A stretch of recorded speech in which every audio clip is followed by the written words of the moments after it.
Chapter 1. Hey there, sleepy heads. Tonight we're headed somewhere cold, brutal, and oddly cozy, right into the bedrolls of Viking warriors. Don't expect fluffy pillows or bedtime tea. Instead, imagine frostbitten ground, snoring raiders, and most importantly, axes tucked tight against their chests like childhood teddy bears. Yeah, it's that kind of sleepover. Because tonight, we're diving deep into why Vikings slept with axes, even during naps, even indoors, even when they were alone. Spoiler alert, it wasn't just for decoration. And if you're thinking, surely they didn't have to sleep like that every time, you probably wouldn't have survived the first week. So before you get too comfortable, take a moment to like the video and subscribe, but only if you genuinely enjoy wandering into weird and wonderful corners of history with me. And hey, drop your location and local time in the comments. I always love seeing where and when you're listening from. Now, dim the lights, maybe turn on a fan for that soft background hum, and let's ease into tonight's journey together. You lie back on a bed of rough straw inside a Viking longhouse. The air is thick with wood smoke and the faint musk of wet fur. Somewhere in the rafters, a raven shifts and croaks in its sleep. Around you, other figures lie in heaps under animal skins, faces half buried, snoring gently. But every single one of them, they're cradling a weapon. You reach down under your own blanket and feel the cold iron of your axe handle, wrapped in leather, not for grip, but for warmth. It's not just there for ceremony. It's insurance, a promise, maybe even a lullaby, in a brutal kind of way. See, for the Norse warrior, life was so entwined with the axe that sleeping without it was like walking without shoes. Illogical, vulnerable, foolish. And it wasn't about fear alone. It was about readiness.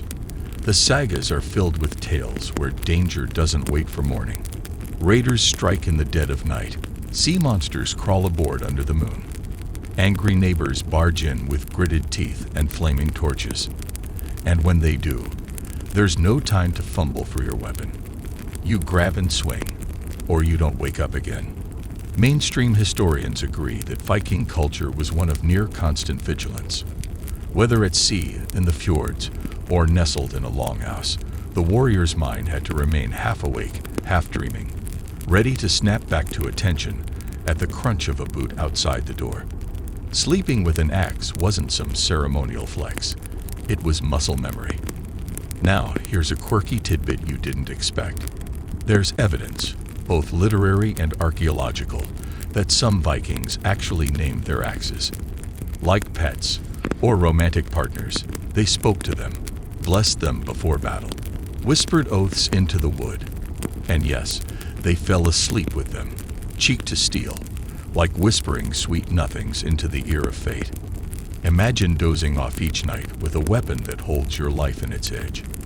The familiarity of its weight, the comfort of its presence. It's strange, and yet kind of beautiful. Your axe is more than a tool. It's a memory holder, a status symbol, a statement. For warriors without fixed homes, without locked doors, the axe is home.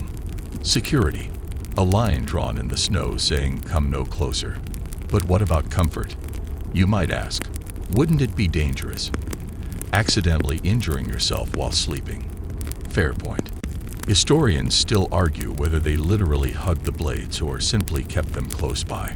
Some suggest that warriors wrapped the heads in cloth or fur to avoid injury, while others say they developed sleeping postures that kept the blade angled away. Muscle memory trained to hold it safe, even in unconsciousness. Even the layout of sleeping quarters suggests this need for proximity. Longhouses weren't built for privacy. Entire families slept side by side. Warriors, wives, children, and animals, sometimes 10 to a room. And yet, among the snoring and fire crackle, weapons were never stashed far. Imagine a midnight argument breaking out. Voices rise, someone lunges, and just like that, you're awake, blade in hand, because you never let it go. It's also worth considering the psychological layer. The Viking belief system was rooted in fate. The Norns wove each person's destiny, and death could come at any moment. You weren't paranoid for sleeping armed. You were practical, wise. You honored fate by being ready to meet it, eyes open or shut. Now you blink up at the beams above, your axe against your chest. The fire burns low. Somewhere, someone turns over with a grunt. You breathe in the scent of iron and oak, blood and ash. It's oddly comforting, like the axe is keeping watch while you dream. And in your dream, you're standing on the deck of a longship, wind in your hair, axe in hand, watching the horizon for sails, always ready, always armed, even in sleep. That's the Viking way. Chapter 2. You stir slightly under your heavy cloak, still half asleep, but your hand instinctively tightens around the leather-bound haft of your axe. Not because something's wrong, at least not yet, but because habit wraps itself tighter than any blanket. You're sleeping shoulder to shoulder with your crewmates on a creaking longship, and while the waves slap gently at the hull for now, no one fully lets go, not even in sleep. That's the thing about Vikings. They didn't always sleep in houses. Sometimes their bedroom was the deck of a ship, rolling endlessly through dark water under foreign stars. And when your bedroom sways, groans, and smells like salt and wet wool, your axe isn't just a weapon, it's an anchor. The layout of these ships was brutal. Longships were lean, narrow, and built for speed. Space was a luxury they didn't have. Sleeping arrangements. You didn't get a bunk or hammock. You got the floor, or, if you were lucky, a shared fur between you and another warrior. If you're imagining a bunch of grizzled raiders neatly spooning for body heat, well, yeah, that's not too far off. Now imagine lying side by side with men who haven't bathed in weeks, your own armor clanking every time you shift. Someone's snoring. Someone else is mumbling in their sleep, possibly dreaming about loot or mead, and someone is definitely hogging the blanket. You'd think exhaustion alone would knock everyone out cold. But no, everyone keeps one eye open, even in dreams. Because here's the real kicker. Some of these men might not be your friends. They're your raiding partners, sure, but back home, your families might be locked in an old blood feud. You share battle victories now, but tomorrow, who knows? The wrong glare, the wrong boast over breakfast, and you're suddenly gutting each other with the same weapons you both slept with. So yeah, everyone sleeps with their axe. That paranoia wasn't just situational. It was baked into Viking culture. Honor had sharp edges, and reputations were currency. If you backed down from a challenge, you lost face. If you were caught unprepared, even in the dead of sleep, it was your fault. Imagine dozing off, knowing someone might test your readiness just for the thrill of shaming you in front of the crew. A quick yank of your furs, a sudden punch, a boot to the ribs. And if you weren't up in a flash with your axe in hand, embarrassment, or worse. Historians still argue whether this kind of readiness testing actually happened, or whether it's exaggerated in the sagas. But the stories persist, and when stories last that long, they shape habits. Even if the threat isn't real, the belief is. You shift slightly on your wooden plank and feel the iron chill of your axe head against your ribs. It's oddly reassuring. Cold metal, yes, but it's your cold metal. You've etched marks into its handle, named it in your head. You've seen it bury itself into a tree and into a man. It speaks in arcs and swings. And tonight, it speaks safety. Let's not forget, danger didn't just come from within the crew. Viking longships were targets. Even at anchor, even under the cover of night, they were visible symbols of wealth, mobility, and terror. Locals who spotted them had two options, run or fight. And sometimes, they chose to fight. Many times, sleeping Vikings awoke not to the dawn, but to screams and splashing footsteps. Arrows whistling from tree lines. Torches hurled toward sailcloth. Imagine trying to fend off attackers before your eyes have even focused. Imagine reaching for your axe and not finding it. Yeah, that never happened twice. Which brings us to the soundscape of Viking slumber. Not silence, but layers of caution. Waves lapping, armor clinking softly, someone whispering an old prayer, the creak of oars shifting with the tide, and always, always, the proximity of weapons gleaming faintly in the moonlight. There's even a fringe theory that Viking warriors, especially those of higher rank, slept in guarded pairs. One man rests while the other watches, then they trade, like a tag-team dream state. While there's little hard evidence for this, it fits the tone of the era. Trust was precious, but vigilance was sacred. Even the position of the axe mattered. Some kept it to their chest, like a lover. Others tucked it under their thigh, or between their shoulder and ribcage. The key was muscle memory. Reach, draw, swing, eyes closed or not.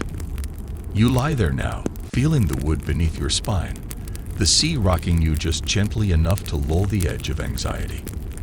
The others have mostly fallen asleep, some snoring, some whispering in old tongues. The stars wheel above you, cold and sharp, and you drift, slowly, fingers curled around the haft of your axe. You'll nap, yes, but dreamless, light, ready. Because for a Viking, sleeping with your axe wasn't about comfort, it was about surviving the night. And if that meant trading soft pillows for sharpened steel, you never thought twice. Chapter 3. The fire crackles low in the longhouse, casting dancing shadows along the timbered walls. The warmth is welcome. It cuts through the chill that creeps in from beneath the earth-packed floor. Around you, the scent of wood smoke, sweat, pine pitch, and boiled broth mingles into a musk that is oddly comforting. You're lying shoulder to shoulder with your kin, your comrades, and perhaps a few you're not entirely sure about. But you sleep anyway, with one eye metaphorically open, and your axe, it hasn't left your side. Why? Because in Viking society, trust was an unstable luxury, and sleeping armed was as essential as eating. Now you might think, didn't they trust each other? And the answer is mostly, but not always. And never enough to sleep without your weapon. See, Viking society was structured not around centralized kingdoms with police or standing armies, but around personal reputation and honor culture. That meant justice was handled through kinship networks, clan allegiances, and blood debts. Someone kills your cousin, you avenge them, or pay the blood price, or demand it in return. It's a delicate social web where one wrong move, one insult, one careless word could set off a cascade of vengeance that lasted generations. So imagine sleeping next to a man whose uncle your cousin accidentally insulted during a drunken feast 2 winters ago. Everyone said it was nothing. Everyone seems fine. But are they? You grip your axe a little tighter. Because here's the thing. The most dangerous enemies weren't always strangers. Sometimes, they were the ones you dined with, drank with, and camped beside. There's a passage in the Hvamal, the Old Norse sayings of the High Own, that goes something like, never sleep so deeply that you forget your weapon. And that wasn't poetic metaphor. That was survival advice. You're living in a world where conflict resolution involves blades and beheadings, not lawyers and court dates. Your axe isn't just a weapon. It's a symbol of your honor, your readiness, your very life. It rests beside you, its handle worn smooth from years of use, its blade sharp enough to catch moonlight through the cracks in the longhouse roof. Outside, the wind howls through the pines like a restless spirit. Wolves call in the distance, a reminder that danger lurks beyond the firelight. But inside, here, within these walls, danger is closer still. It's in the shifting glances, the half smiles that don't quite reach the eyes. Sleep in this world isn't surrender. It's a brief truce, a moment's respite between battles, whether fought with swords or words. You learn to rest lightly, the muscles of your hand never fully releasing their grip on the familiar weight of your axe. In the quiet dark, you hear the soft breaths of your kin, some snoring, some whispering old songs, and you remember that this constant vigilance is what has kept your people alive for generations. The flicker of the fire plays over the axe's polished surface, reminding you of battles won and lost, of alliances forged in blood, and of the ever-present need to be ready. Even in sleep, you are a warrior. Yet, there's something peaceful here too. A bond forged through shared hardship, the comfort of belonging, and the knowledge that you are not alone in this wild, unpredictable world. So you close your eyes, but not completely. The axe stays close, a silent guardian through the night. And tomorrow, you'll rise again, ready to defend your honor, your family, and your place in the unforgiving world of the Vikings. Historians still debate just how intense these blood feuds really were. Some suggest the sagas exaggerated them for dramatic effect. Others argue that while not every Viking was out for vengeance, the possibility of sudden violence was always there, a cultural undercurrent you learn to navigate from childhood. And speaking of childhood, let's talk about how early this axe sleeping habit began. By the age of 10, many Viking boys had already trained with weapons, not just for battle, but for discipline, sport, and status. Your axe wasn't just a tool, it was your identity. Losing it was like losing your name. So even during naps, especially in public places, you kept it close, hugging it, wrapping your arm around it, sleeping with your leg over it like a protective father curled around his child. A quirky little detail. Some warriors reportedly crafted padded sheaths or carved wooden rests to keep their axe heads nearby without the risk of cutting themselves in their sleep. Imagine that. An axe pillow. Not exactly memory foam, but effective enough. You roll slightly under your furs, adjusting the haft beneath your forearm. You're not fully awake, not fully asleep.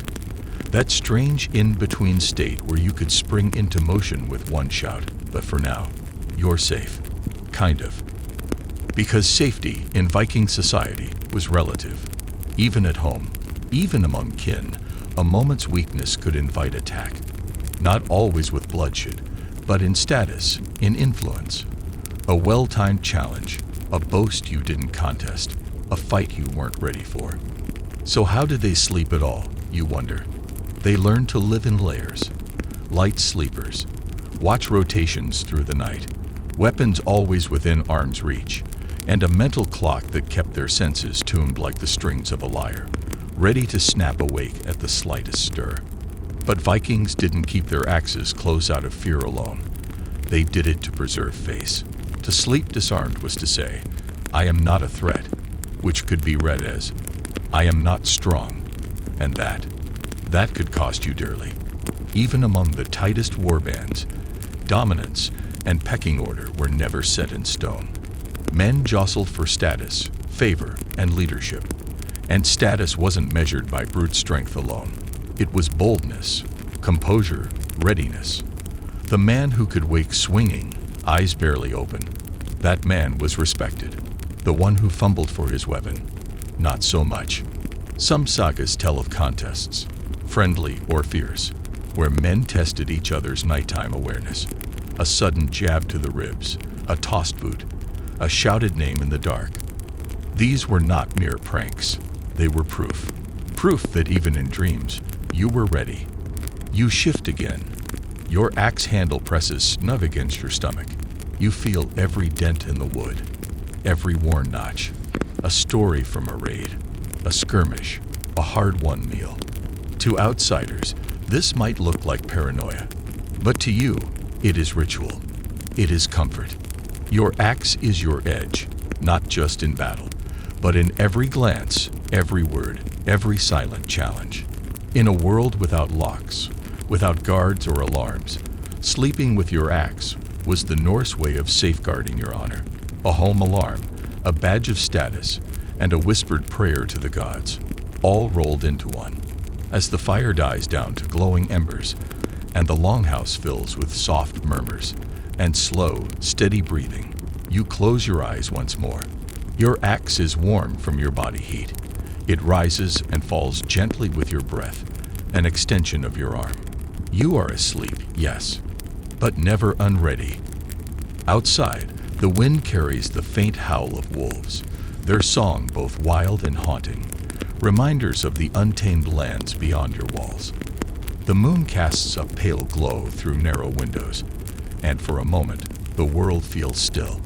But beneath the quiet, the pulse of vigilance beats on. You drift deeper, a calm settling over your thoughts. The steady rhythm of breath, the pulse in your veins, the comforting weight of your axe. These are the anchors in the night's embrace. And in this fragile balance of rest and readiness, you find a strange peace. The gods watch silently from their distant halls. Odin, the one-eyed wanderer, who himself valued wisdom and wakefulness, nods in approval. Rest, he seems to say, but always be prepared. So you rest. The cold and the danger cannot touch you here, not while your axe lies ready. Tonight, the longhouse is your fortress. And you are its unwavering shield. Chapter 4. The scent of smoke lingers heavy in your nose as you rise slowly from your bed of pine branches and animal hides. The ground is cold, damp from the mist that hangs low over the fjord. Your joints ache just slightly, and your breath ghosts out in little puffs as you glance around the makeshift encampment. Dawn hasn't broken yet, but you're already awake. Because last night, you heard something. Maybe real, maybe imagined. But it was enough to make your fingers tighten instinctively around the haft of your axe. You never let it go. Not even when you drifted back into sleep. That's the rhythm of Viking raiding life. Sleeping under stars one night, under siege the next, and always with your axe, like a third arm, unseen, yet ever present. You don't tuck it away because it's not just a weapon. It's your first thought, your fallback plan, your silent, steel reassurance that if death does come, you'll at least be holding the one thing that makes you you. It's easy to romanticize Viking raids. Long ships slicing through fog, warriors howling from shorelines, gold and fire. But what most people forget is what happened in between the violence, the long, frigid nights by the fire, the creeping fear of retaliation, and the quiet understanding that while the enemy might be villagers today, tomorrow it could be other raiders, watching, waiting, deciding if you're still useful. Out here in the wild, no one's coming to save you. You either sleep with your weapon, or you don't wake up. Last night, one of the younger warriors laughed at an older man's caution, said something like, "We're just raiding a monastery, not storming Asgard." You didn't laugh. You just curled up under your cloak with your axe laid across your chest, like a shield turned sideways. You knew better, because even in raids that seem simple, especially in raids that seem simple, things can turn. Maybe a monk knows how to swing a staff. Maybe a villager slips a knife into someone's ribs while playing the role of innocent. Maybe an enemy raiding party saw your firelight and decided to hit you instead. That's why Viking camps weren't filled with laughter and banter after nightfall. They were quiet, focused. You could feel the tension in the silence, the way every man slept lightly, blade or axe within a half-second's reach. It wasn't fear, it was discipline. Survival instinct so deeply ingrained it became a form of meditation. Historians still argue whether these raids were as constant and brutal as the sagas describe. Some suggest the tales are embroidered, stories told to awe younger warriors or impress future generations. But then again, the archaeological record doesn't lie. Burned towns, shattered bones, and ship burials full of weapons suggest that if anything, the sagas might have underplayed the violence.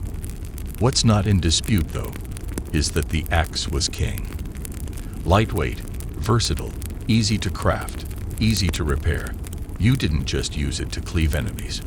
You used it to chop firewood, butcher game, cut ropes, and occasionally, for carving rooms or decorating shields. It was your all-in-one survival kit. So when the day was over and you laid down your head, where else would it go but right beside you? There's something poetic, in a brutal way, about sleeping with an object that's soaked in so much life and death. Every nick in its edge has a story, every scratch on the shaft a lesson. You don't hold it for comfort, not exactly, but for certainty. You think of how many times this axe has saved you, and how many times it almost didn't. There's a fringe theory among modern scholars that some Viking warriors believed their weapons absorbed a kind of spiritual essence, perhaps from blood, perhaps from victories. By sleeping with them, they maintained that bond. Like a warrior's soul wasn't just in his heart, but forged into his blade or sunk deep in the wooden grain of an axe. It sounds fantastical, sure, but when you're alone in the dark woods of a foreign land, surrounded by silence, and the distant crackle of twigs you hope is just a fox, beliefs become survival tools too. You toss a few embers onto the fire, watching them crackle back to life.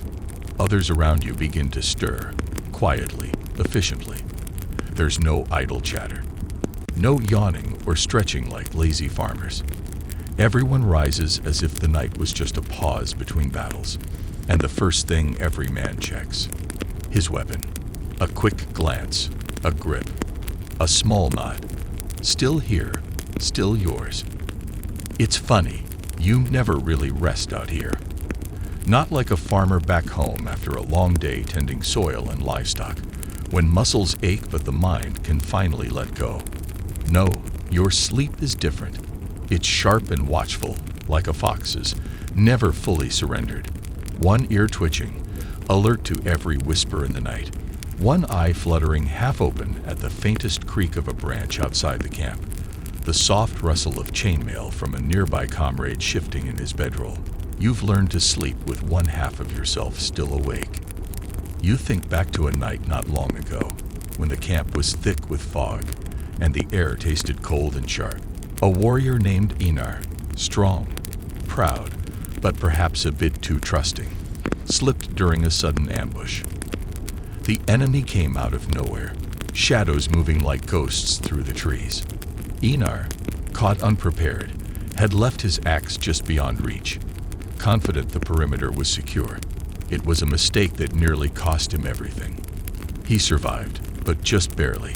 Since then, Einar keeps his axe tucked close, sometimes cradled in the crook of his neck as he tries to rest. He jokes it's like a makeshift pillow, but you can tell it's more than that. It's his lifeline, his constant companion in a world that never truly sleeps. And you believe him, because you feel the same. Sleep is precious on a raid, a rare, stolen thing between danger and exhaustion. But it's never free. You pay for it with discipline, with cold steel always within reach, with a readiness that never fades. Rest comes on your own terms, shaped by the knowledge that the night holds threats seen and unseen. As the first pale fingers of dawn stretch across the sky, smoke curls upward from smoldering fires. The mist swirls low to the earth, hiding the footprints of beasts and men alike. Boots crunch over brittle, frost-kissed ground as the camp stirs, warriors rising quietly to face another day. Another village awaits, another skirmish, or perhaps just another slow march through pine woods so still, so silent, it feels like standing on the very edge of the world. But whatever lies ahead, you will meet it as you always have, with your axe in hand, because that's how Vikings slept, and that's how Vikings woke up. The long night has passed, but the weight of it lingers. The dawn's chill seeps through your cloak, and your breath rises in gentle clouds as the camp slowly wakes. Your fingers instinctively find the familiar curve of your axe's haft, nestled beside your sleeping place, still warm from your body heat. Around you, your comrades rise with practiced ease. Some stretch, others silently tend to weapons and gear, their faces still heavy with sleep but sharp with purpose. The crackling embers in the fire pit glow faintly beneath a fresh heap of kindling, soon to be coaxed back to life. You watch as Einar appears, rubbing the sleep from his eyes, the axe cradled like a child against his shoulder. A wry grin tugs at his lips, though shadows cling beneath his eyes. "Never again," he mutters, "will I sleep without this close." The truth is, none of you really do. The axe is more than a tool of war.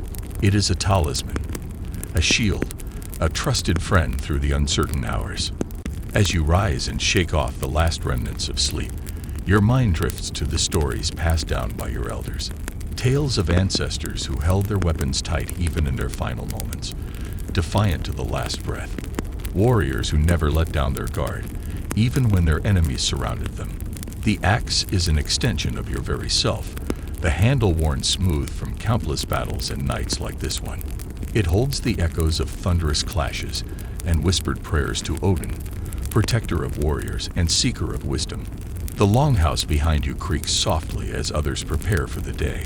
The scent of damp earth and pine fills the air, mixed with the faint tang of blood and iron. A reminder that peace is a fragile thing, rarely lasting for long. The raid ahead promises no rest, but you meet it willingly. For this is the life you have chosen, forged in the fire of countless dawns, just like this one. Before the day fully begins, a ritual stirs among the warriors. It is simple, almost silent. A series of movements honed over years. Each man tests his axe, running fingers along the blade, feeling for the smallest imperfection. The weight is measured instinctively in the hand, balance checked against muscle memory. You follow suit, the familiar cold steel grounding you in the moment. The axe's edge gleams faintly in the early light, sharp and deadly. It promises protection and power, if wielded wisely.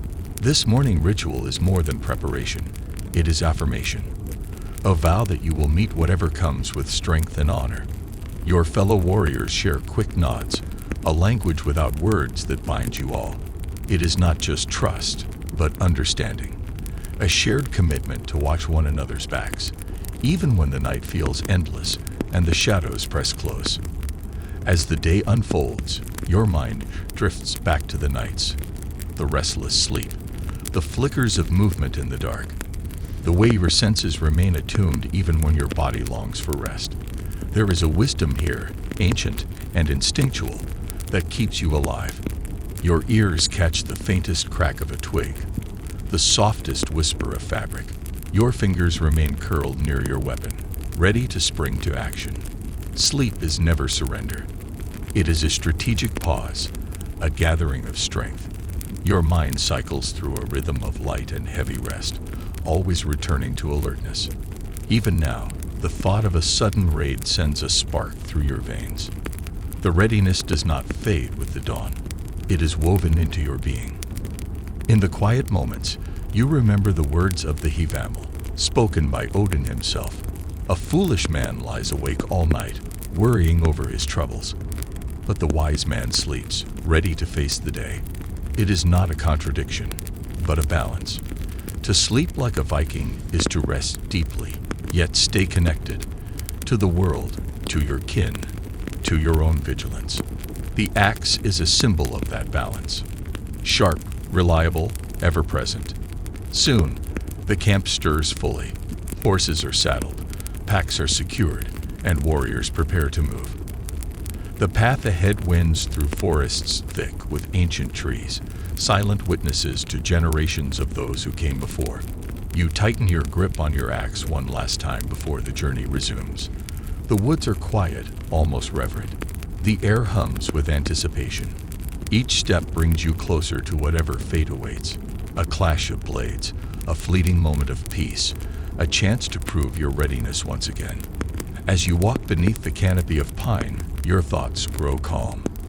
The weight of your axe at your side is a comfort, a steady heartbeat in the wilderness. You know that sleep will come again, but only when the world allows it. For now, you carry the legacy of your ancestors, warriors who slept with eyes half open and weapons close, because that is what it means to be Viking. Outside, the wind carries the faint howl of wolves, their song both wild and haunting, reminders of the untamed lands beyond your walls. The moon casts a pale glow through narrow windows, and for a moment, the world feels still. But beneath the quiet, the pulse of vigilance beats on. You drift deeper, a calm settling over your thoughts. The steady rhythm of breath, the pulse in your veins, the comforting weight of your axe. These are the anchors in the night's embrace. And in this fragile balance of rest and readiness, you find a strange peace. The gods watch silently from their distant halls. Odin, the one-eyed wanderer, who himself valued wisdom and wakefulness, nods in approval. Rest, he seems to say, but always be prepared. So you rest. The cold and the danger cannot touch you here, not while your axe lies ready. Tonight, the longhouse is your fortress, and you are its unwavering shield. Chapter 5. You shift your weight as the crackle of fire dies into glowing coals, pulling your cloak tighter across your chest. Even with the heat of your comrades nearby, and the earthy insulation of the turf longhouse, the Nordic night air still finds ways to slip between seams. Cold fingers trace your spine, and the familiar chill of your axe greets you like a ghostly handshake. It's always there, not just close by, but part of you. Tonight, the older men share hushed stories, not of war, not of gods, but of family. Quiet tales about sons learning to grip a blade before they could lift a hammer, or daughters asking for their own axes instead of dolls. Around here, the axe isn't just for warriors, it's for everyone. In Viking culture, everyone slept with steel. Not because they were all warriors, but because they all lived in a world where violence and honor walked hand in hand through every doorway. Children were trained early, not just how to wield weapons, but how to treat them, with reverence, with familiarity, like an extension of their body. A good axe wasn't something you passed down, it was something you earned. And once it was yours, it became part of your nightly ritual, just like praying or brushing your teeth. If Vikings did that, which, well, they might have, with twigs. Imagine being 10 years old and falling asleep next to your father, both of you gripping your weapons like bedtime teddy bears. Only your stuffed animal has a sharpened edge and a kill count. The longhouse was far from peaceful. It wasn't some rustic, cozy sitcom set. It was crowded, loud, and full of life. Animals, tools, babies, and yes, axes. Every corner held potential for tension. Brothers argued, sisters defended, grandfathers grumbled, and occasionally voices rose, and someone reached for something sharp. That's not to say they lived in constant chaos, but they lived ready. Even sleep had posture, and sleeping unarmed. That was the equivalent of walking barefoot through a snake pit. Some Viking women slept with weapons too. Not just shield maidens, those legendary female warriors of lore and song, but also everyday women, especially those living in isolated settlements, or in the absence of their menfolk. When your home sits on the edge of a frozen forest, and your nearest neighbor is a half-day's ride away, sleeping armed isn't bravado, it's survival. The longhouse stretches before you like a living thing, breathing warmth into the dark, cold night. The scent of burning pine mingles with the earthy musk of animals, and the faint sweetness of drying herbs. It lulls you toward rest, even as your mind sharpens with vigilance. Within these walls, the line between home and battlefield blurs. Trust is earned daily, honor kept as sharp as the axes you clutch. Every family member knows this, from the youngest child clutching a wooden practice axe to the elders who recount tales of battle and kinship alike. The quiet stories you hear tonight, of family and learning and love, remind you that beneath the harshness lies something tender, something fierce. The axe is a symbol of protection, not just against enemies, but for the bond that holds the clan together through winters long and cruel. You close your eyes, the weight of the axe resting beside you like a silent guardian. The sounds of the longhouse settle around you, the creak of timber, the soft breathing of those near and dear. You feel the presence of your ancestors in the shadows, their courage and vigilance flowing through your veins. Sleep may be restless, but it is never careless. In this world, it is survival. And as the cold wind whispers outside, you know that come dawn, you will rise again, ready, unyielding, and forever holding your axe close. Your hands know the handle without thinking. It is worn smooth in places from years of use. Yet every dent, every nick tells a story. A raid in the northern fjords, a skirmish under a blood-red sky, the hard-earned peace after a long winter. The wood pulses faintly under your fingers, warm from the heat of your body, carrying a steady rhythm, like a heartbeat you can feel without looking. You hear the low murmur of voices, the soft shuffle of feet, and the distant call of an owl, nature's own midnight sentinel. The crackling firelight flickers across your face, casting shadows that dance like restless spirits on the wooden walls. The air is thick with the smell of wood smoke and earth, the scent of survival. The night is long, and even in sleep, you remain half awake. Your mind drifts through fragments of memory and moments of clarity, watching the shapes in the dark. A shift in the air, the creak of a beam settling, the faint scrape of a blade against leather. It all keeps you tethered to the present. Your comrades do the same, each with their own tales, their own reasons to hold fast to their weapons. Some clutch their axes tight in dreams, others with eyes wide open, scanning the darkness. Some speak softly of loved ones left behind, wives, children, parents, and the promise to return to them safe and strong. In the longhouse, the old and the young sit side by side, the firelight weaving stories into the smoke. You remember a tale from your father's father about a boy who once fell asleep in the meat hall during a feast, his axe beside him. When a rival sought to take advantage of the boy's slumber, the boy awoke with a start, axe swinging true. That moment saved more than his honor. It saved his life. The story was told over and over, each telling a reminder that a Viking's readiness never truly sleeps. Out beyond the walls, the wild breathes. Wolves hunt, the wind moans, and shadows stretch long and thin across the frozen earth. But here, within the circle of your kin, you find shelter. Not just from the cold, but from the ever-present threat of betrayal, danger, and death. And yet, the safety is fragile. Trust is a prize harder won than gold, and the longhouse can be as dangerous as the battlefield. Old grudges simmer beneath smiles. Words can wound as sharply as steel. Alliances shift like the tides, and sometimes even kin can be enemies in disguise.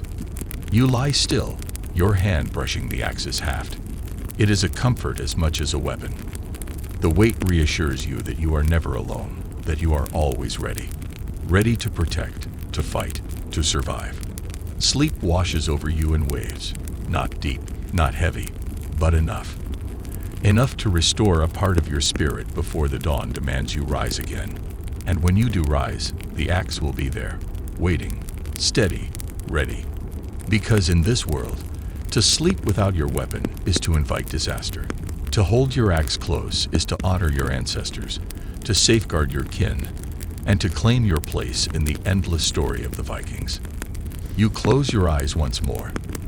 The fire dies low, the longhouse quiets, and the cold night breathes around you. But inside, you are warm, because you are Viking, because your axe is never far. There's a quirky tidbit from one saga about a woman named Hilda who, after a dream of an approaching raid, slept with an axe under her pillow every night for the rest of her life. Whether it's truth or poetic exaggeration, the image sticks. A matron in furs, hair braided, cradling an axe as if it were a child. Her fingers curled just enough that, should anything creak in the dark, she's ready to rise like a thunderclap. You stir slightly in your own bedding, the axe cool against your wrist. You can't remember when it stopped feeling cold. It's just there now, like a limb, like breath. And honestly, it helps you sleep. The same way some people can't drift off without white noise or the hum of a fan. You find comfort in the rough grip of your weapon. Its weight means you're not helpless. Not even now. Historians still argue whether this near-obsessive closeness to weapons was uniform across Viking society, or something more common among warriors and raiders. But even in more peaceful inland communities, tools often were weapons. A farming axe today could be a self-defense tool tonight. There's no clear line between farmer and fighter when the same hands till soil by day and grip hilts by night. And think about inheritance. How many Viking children received their father's axe on the man's deathbed, not as a keepsake, but as an expectation. It's yours now. Protect your kin. And so the tradition continued, not through ceremony, but through practice, habit, memory. You roll onto your side, and your axe rolls with you, the haft tucked between arm and chest. You can hear breathing all around you, soft, rhythmic. Someone snores through their nose like a wounded bear. Another mumbles in his sleep, perhaps reliving a raid or an old grudge. And even the smallest among them, yes, that boy no older than 13, curled up in the corner, has his weapon clutched to his side. Maybe he's never swung it in anger.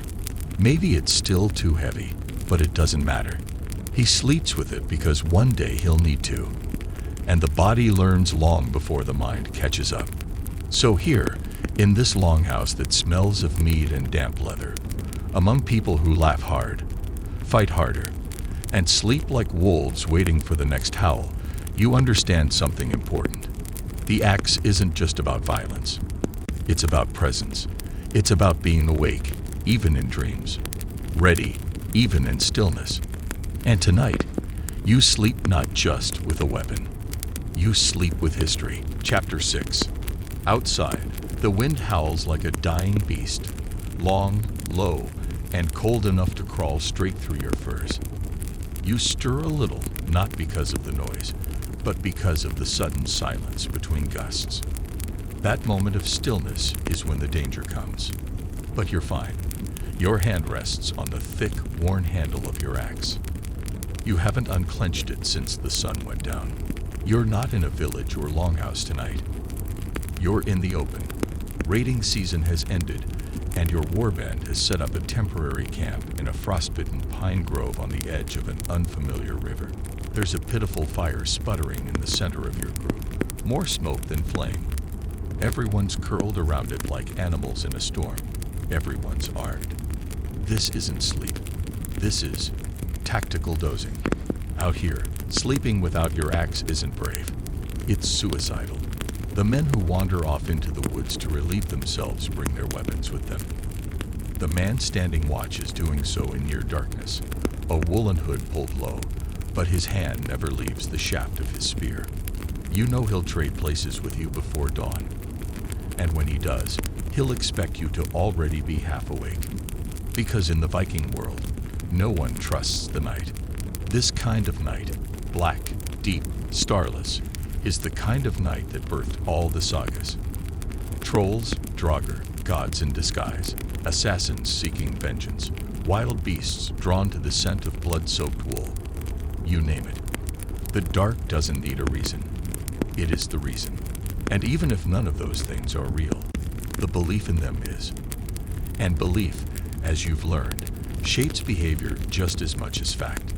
Historians still argue whether Norsemen genuinely feared such creatures, or if these tales were just stories to frighten children and entertain around the hearth.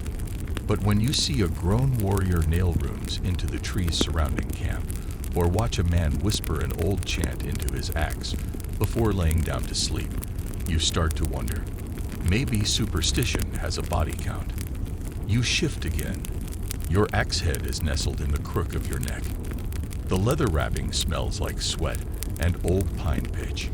You've oiled the blade recently, so there's still a trace of that iron tang, like dried blood and black soil. It helps you sleep. You try not to think about the time you didn't have your axe nearby. The ambush on the trail south of Skyring Saw. You'd let your weapon rest against a log while you relieved yourself. 2 men attacked. You barely made it out. That scar above your hip. A reminder. Since then, your axe hasn't left your body. Not when eating. Not while bathing. Certainly not while sleeping. In fact, you've grown so accustomed to its weight that not having it feels unnatural. Vulnerable. You've had dreams. Nightmares. Really, where you're reaching for it in the dark and it's gone. You wake up gasping, sweating, heart pounding like a battle drum. And still, the axe is there.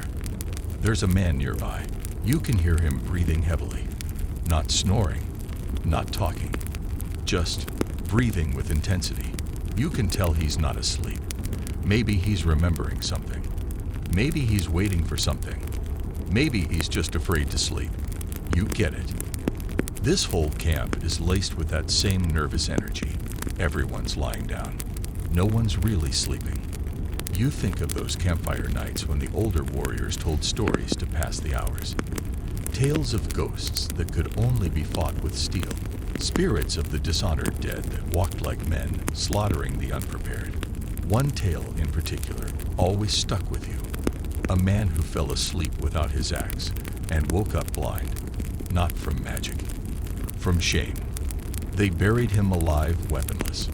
A cautionary tale, sure, but after hearing it, you never once let your grip relax. Now here's a strange little fringe belief from the coastal tribes. They thought sleeping with an axe under your bedroll, head facing north, would ward off sea spirits. Something about iron confusing water whites.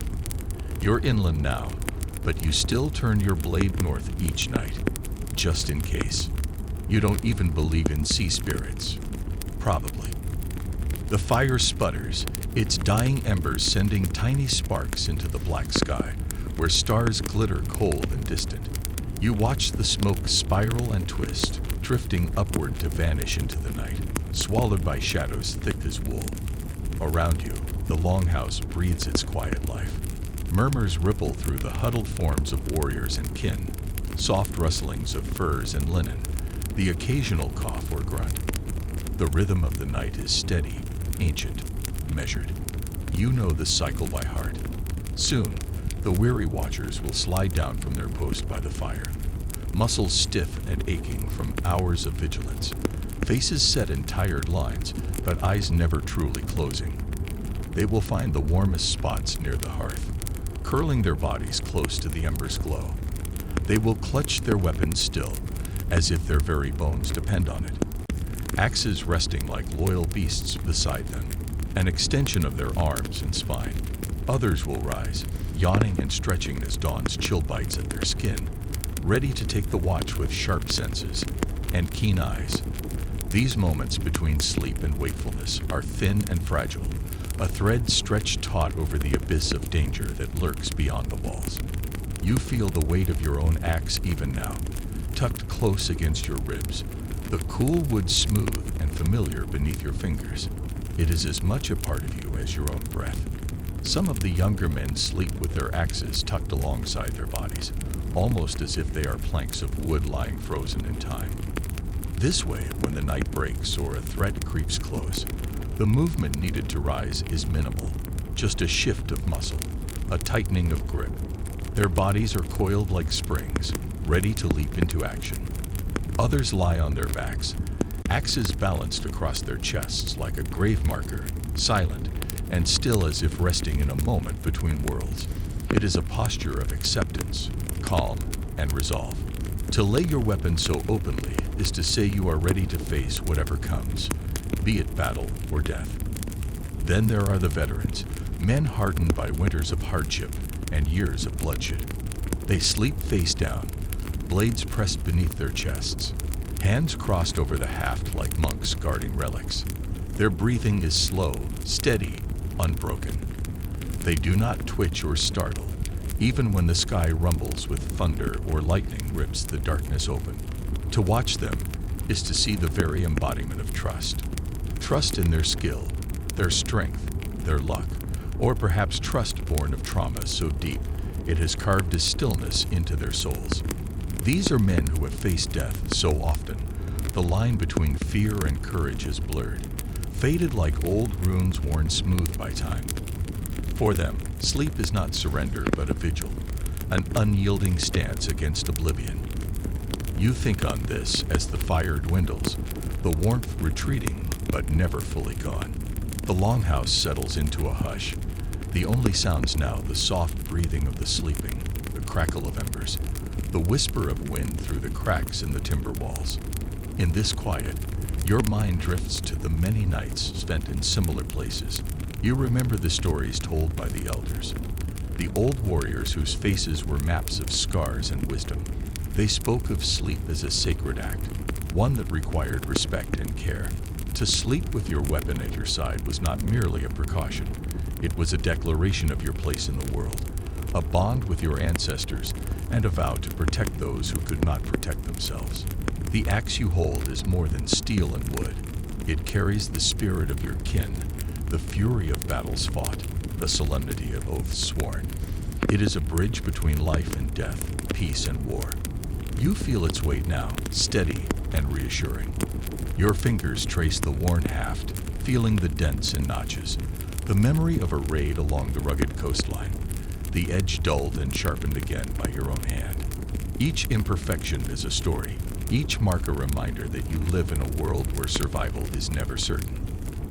Outside, the wind moves through the dark forest, bending branches and stirring fallen leaves. You hear the distant howl of wolves, a mournful sound that sends a shiver through your body. But inside the longhouse, you are sheltered, guarded by the circle of kin and firelight. Still, you do not fully relax. There is no place for carelessness here. Trust is earned and held like a blade, firm, sharp, and ready. You lie back slowly, the cold seeping through your cloak and into your bones. Your breath comes in slow puffs, misting in the chilly air. The axe rests across your ribs, warm from your body heat, as close as a heartbeat. Your eyes close, but the sleep you find is light, fragmented, a patchwork of rest woven between threads of alertness.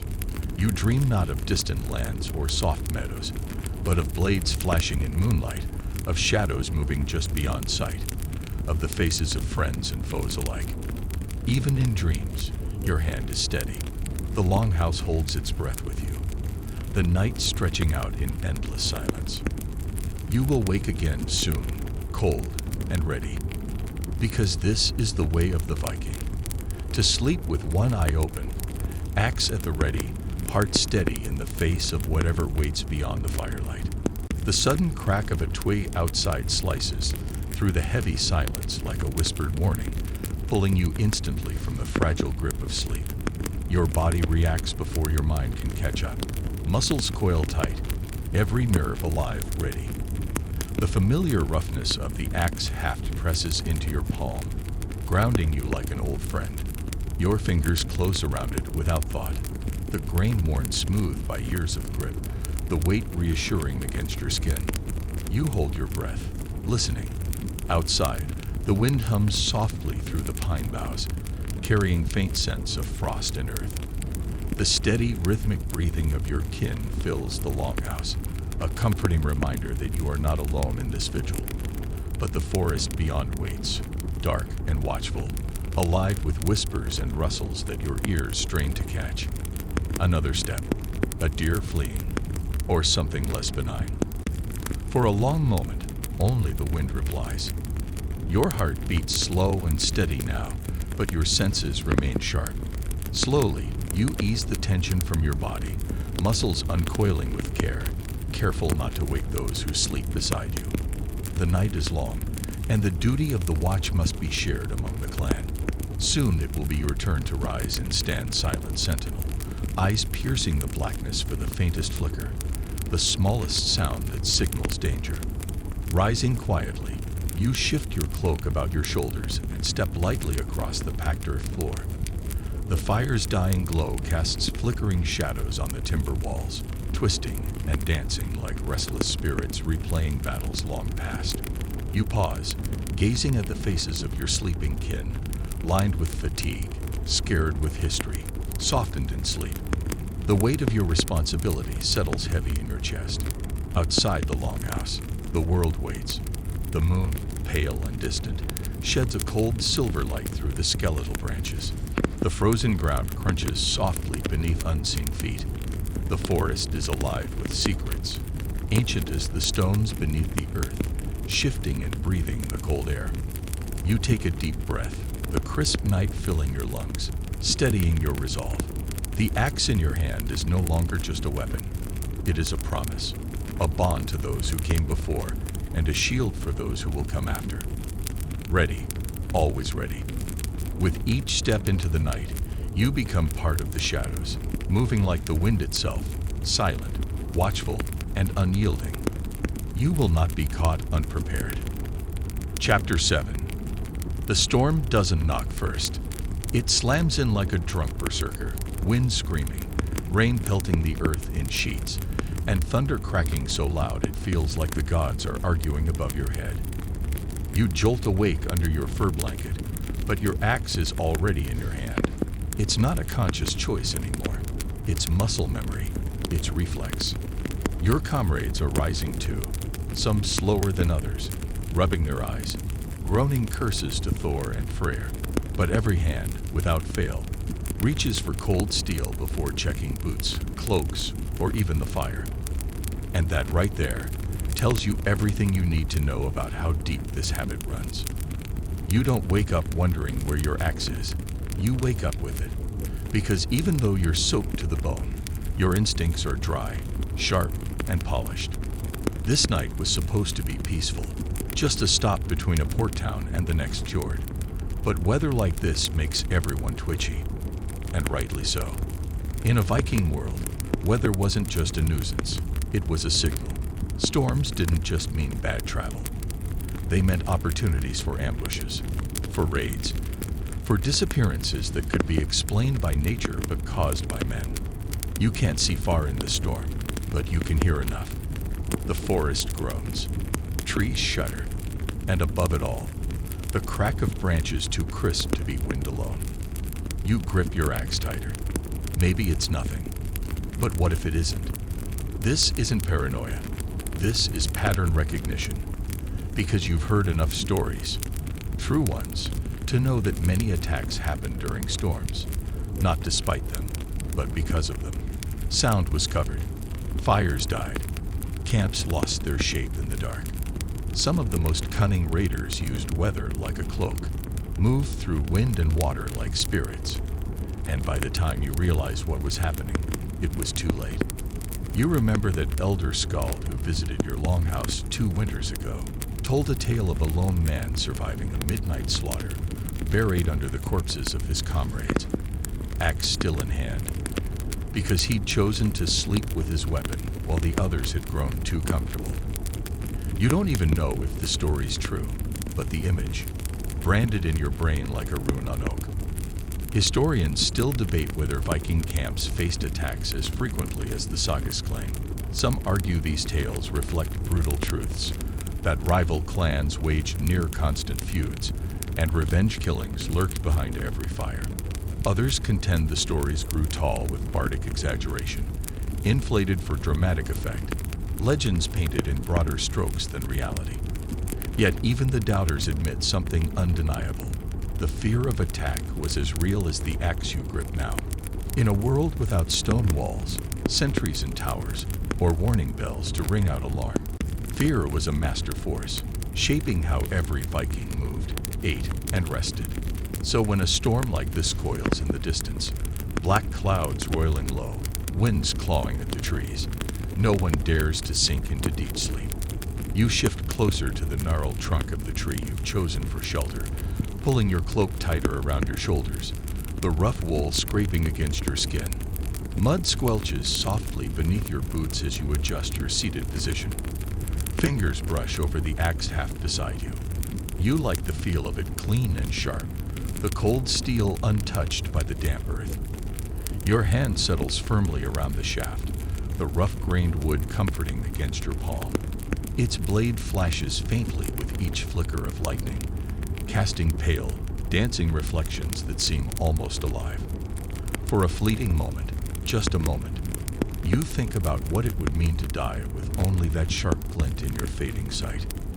There is a strange peace in that thought, the knowledge that if death came now, you would meet it standing, or swinging, that if some shadow slipped through the trees and struck, your fingers would not fumble blindly for your weapon in the dark, because you already hold it. Around you, others speak in low murmurs, voices rough and edged with exhaustion. Their words are clipped, tense, questions mostly. Did you hear that? Was that an animal? Is everyone accounted for? But no one lets their weapon fall. No one shrugs and lies back down. Even the youngest among you, barely 15 winters old, clutches his axe across his lap like it is alive, ready to leap and defend at a moment's notice. It is in these moments, damp, cold, tired, and maybe terrified, that you come to understand something essential about why Vikings slept with their axes. It was never just about readiness. It was about control. It was about control. Sleep is the one time you are most vulnerable. When your eyes close, your muscles loosen, your body drops its guard. But the axe in your hand, that is a promise, a bargain with fate that says, if I die tonight, I will not die easily. This isn't pure courage. It is a kind of insurance. And yes, there's a part of it that is bravado, the classic Viking swagger, the belief that a warrior should never sleep unarmed, that Valhalla will not open its gates to cowards or those found with empty hands. But beneath that boldness lies something softer, more primal. It is fear, not the loud panic of sudden terror, but the quiet, ever-present hum at the back of your mind, like a wolf's breath on your neck. The knowledge that in a world like this, anything can happen. Anyone can betray. Nature can turn against you. The gods might toy with your fate as casually as a child tosses dice. So what do? You hold the one thing that is yours. The axe does not lie. It does not abandon. It does not forget. And when the world spins wildly out of control, storms raging, enemies whispering through the trees, even the gods themselves weaving cruel games, you sleep with your axe because it is the one thing that lets you feel like maybe, just maybe, you are still in charge. Lightning flares again, bathing the forest in ghostly white for a breath. Nothing moves. Yet. But still, you do not blink. You just hold on. Your breath rises in thin clouds that vanish quickly into the cold night air. The wind moans softly through the branches above, carrying the scent of wet earth and pine resin, sharp and sweet. The fire's dying embers glow faintly behind you, casting flickering shadows that shift like restless spirits across the frozen ground.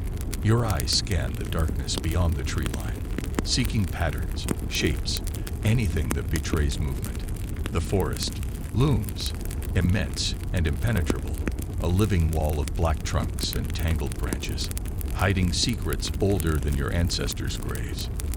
You feel the weight of your axe, steady and sure in your hands. The wood is worn smooth where your fingers grip it. The blade, tempered and sharpened many seasons ago, gleams faintly even in the low light. It is an extension of yourself, part of your story. You remember the story your father once told you, of a night when their camp was ambushed. A rival clan, cloaked in shadows, came with axes and arrows, seeking blood and vengeance. Your father, half asleep, reached blindly for his axe, and with a single swing, he saved his brother's life. That moment marked him forever. From then on, he never slept without his weapon close. That story echoes in your mind now, and you understand it better than ever. Because here in the dark, trust is fragile, and survival depends on being ready, even when your body begs for rest. You shift slightly, muscles tight beneath your cloak, adjusting your grip on the haft. The axe feels familiar, steadying. You hear a soft crunch of leaves. Maybe a deer, maybe something less benign. Your heart quickens, but your hand does not waver. You think of the gods, Odin, wise and watchful, who sacrificed an eye for knowledge. Thor, fierce and unyielding, hammer in hand. Freyja, strong and mysterious, protector of warriors. Their stories fill you with a fierce pride. You are part of this legacy, a link in an unbroken chain stretching through time and blood. A sudden gust tears through the forest, sending a shower of leaves swirling past you. The trees groan and creak, their ancient branches trembling under the storm's assault. You tighten your cloak and press your back against the tree. The cold bites, but you welcome it. It sharpens your senses, reminds you that you are alive, that you must be. Minutes stretch into hours. The storm rumbles overhead, a low drum of thunder that shakes the earth and rattles your bones. Rain begins to fall, soft at first, then heavier, drumming on leaves, soaking into the ground. You do not move. You do not close your eyes. Your axe is your vigil, your shield, your promise. The forest waits. You wait too. Chapter 8. You've never liked sleeping indoors. Strange, right? You'd think, after years on the road, soaked in rain and caked in mud, you'd welcome a warm roof like a long-lost sibling. But there's something about walls, too many, too close, that feels wrong, smothering. The longhouse you're in tonight is a trading stop, packed shoulder to shoulder with travelers, merchants, and your own band. The hearth burns steady, casting gold on the walls. Someone's telling a story in the corner. Another sharpens a blade. The air smells of smoke, dried fish, wet wool, and fermented goat's milk. None of it good. And even here, surrounded by warm food, familiar faces, and guarded doors, you can't sleep unless your axe is close. Because danger doesn't just live outside the walls. Sometimes it sleeps right next to you. And sometimes it smiles first. You nestle deeper into your bedroll, the wooden handle of your axe snug between your arm and ribs. You adjust your position slightly so the blade edge faces outward, resting against your thigh. It's not paranoia. It's practice. You're not alone. The man across from you, his name's Ulfer, you think, sleeps with his hand resting on his dagger. The one to your left has his sword laid flat across his chest, like a ritual offering. Even the skeld, soft-spoken, more lover than fighter, has a throwing axe beside his head, tucked under his hood like a twisted bedtime companion. No one trusts anyone fully. Not here. Not now. Even among friends, the Viking world demanded vigilance. In this hall, coin flows freely. Traders gamble, drink, whisper.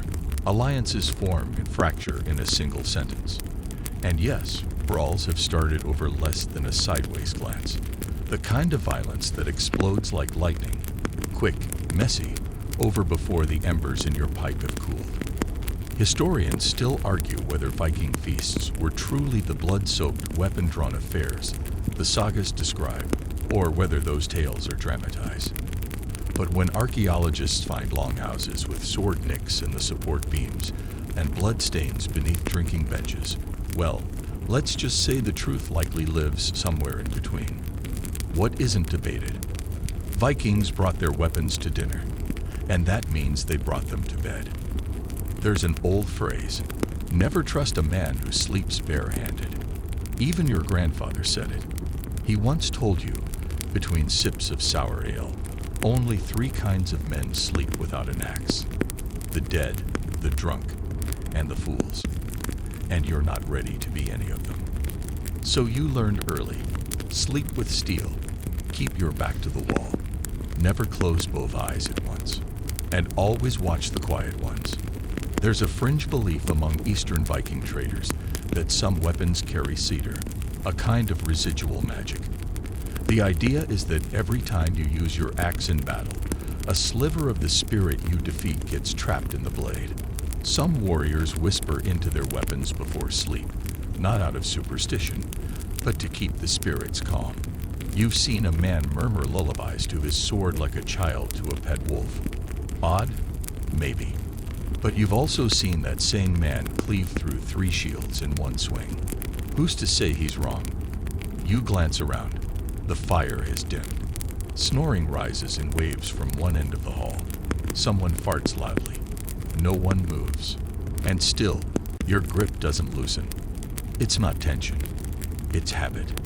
Like a mother sleeping with her child nestled against her chest. You feel it. You know it's there. And if anything shifted, if a voice rose, a stranger stood too fast, or a rat scurried in the wrong direction, your fingers would already be moving. Because if danger comes tonight, you won't reach. You'll already be holding what you need. There's a strange comfort in that, isn't there? Not peace, not really, but a kind of quiet certainty. Like the difference between locking your door at night and sleeping with it wide open. You pull your cloak tighter, the furs crackling slightly against the floor. The heat from the fire doesn't quite reach your feet, but it doesn't matter. The axe keeps you warm. Not in the literal sense, but in the way it anchors you. You're grounded, present, ready. Some say the axe is only as good as the arm that swings it. But here, in this hall of half-sleeping wolves, you'd argue the opposite. The arm is only as brave as the axe it trusts. And you trust yours like blood. Even here, especially here, surrounded by stories, laughter, and the illusion of safety. Because if history has taught you anything, it's this. Safety is a flickering thing, a candle in the wind. But your axe doesn't flicker. It waits. Around you, your comrades settle into their own watchfulness. Some whisper prayers under their breath, invoking the protection of the gods. Others sit silently, eyes scanning the shadows. A few younger warriors try to mask their fear with jokes or gruff words, but you hear the tight edge in their voices. Chapter 9. The wind shifts, not the loud, boastful kind that rattles shields or howls through sailcloth, but the subtle kind, a breath against your ear, the whisper of the world tilting slightly, the kind that Viking instincts feel before they understand. You're already awake when it happens. No jolt, no gasp, just a silent snap to full awareness, like your body knows something your mind hasn't caught up with yet. Your axe is already in your hand, fingers curled as naturally as if they never relaxed. You don't need light. You don't need words. You just need readiness. Because in the Viking Age, sometimes survival had nothing to do with strength, and everything to do with how fast you could wake up armed. Tonight, the camp is deeper inland, near the river where the ships are moored. You're not raiding right now. You're transporting. Goods, hostages, maybe even a bit of stolen silver still clinking quietly in someone's pouch. The fire is low, coals red and glowing like sleepy eyes. Around you, others lie tucked in their bedrolls, breathing deep, weapons close. But close isn't good enough. You don't trust close. You trust gripped. Axe cradled against your chest, like a promise whispered to the gods. You don't even realize how many positions you've mastered while sleeping with it. On your back, weapon across your ribs. On your side, blade nestled between shoulder and wrist. On your stomach, hand beneath your chest, clutching the haft like a heartbeat. If there were a religion based on bedtime combat poses, you'd be a high priest by now. And you're not the only one.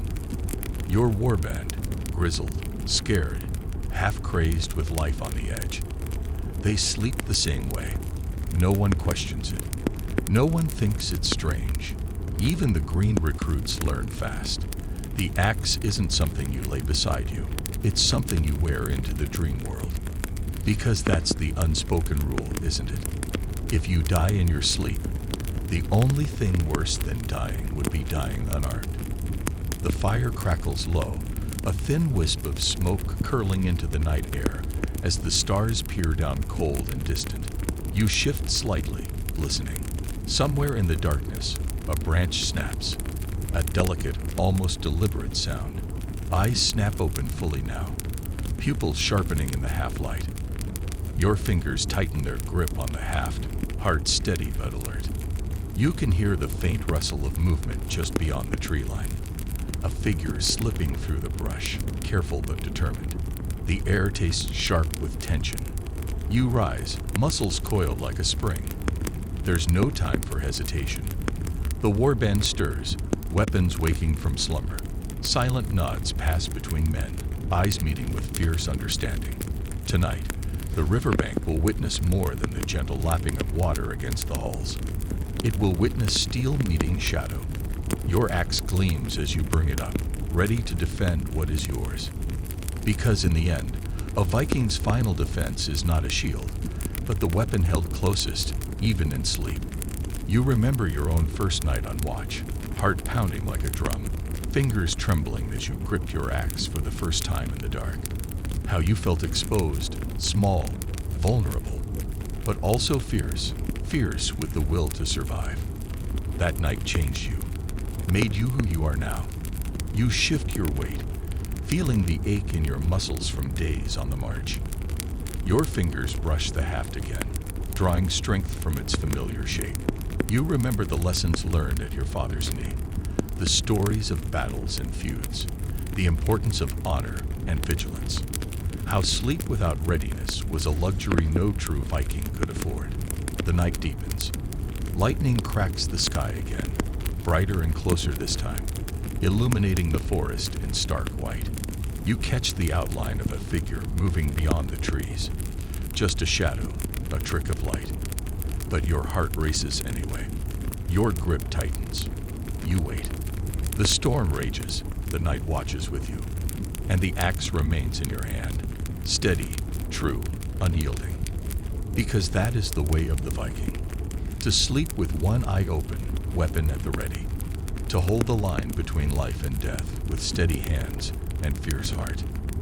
Historians still argue whether Viking warriors truly slept like this every single night, whether the axe at rest ritual was universal or merely anecdotal. Some claim these habits were clan-specific, rituals passed down like songs, rooted more in tradition than constant necessity. Others believe it was pure practicality. If your life can end in the space between sleeping and waking, why gamble that half second? But the warriors you've known, the real ones, not the ones sung in drinking halls or sketched in the margins of dusty chronicles, didn't learn it from books or sagas. They learned it from experience, from watching friends fail to wake fast enough, from that one moonless raid where someone, a good man, strong, left his axe beside the fire instead of beside his ribs. He never reached it, never got to stand, never got to scream. From that long, quiet night on the western coast when a patrol was ambushed in their sleep, every man fell before they even sat up, except for one. One man with his axe already in hand, half awake, half dreaming, who swung before his brain caught up. They say his first blow killed a man. His second saved 5 more. Those stories aren't dramatized. They're warnings. So you breathe deep, slow and controlled. No attack tonight, just the possibility of one. And in many ways, that's worse. Because the human mind is cruel when it has silence to feed it. It loops old memories, twists sounds into threads, sharpens harmless cracks into imagined footfalls. The longer you lie still, the more the possibilities stack, each one heavier than the last. You shift slightly under your cloak. The fire has dwindled now, nothing but orange pulses under a skin of gray ash. Its warmth barely reaches you.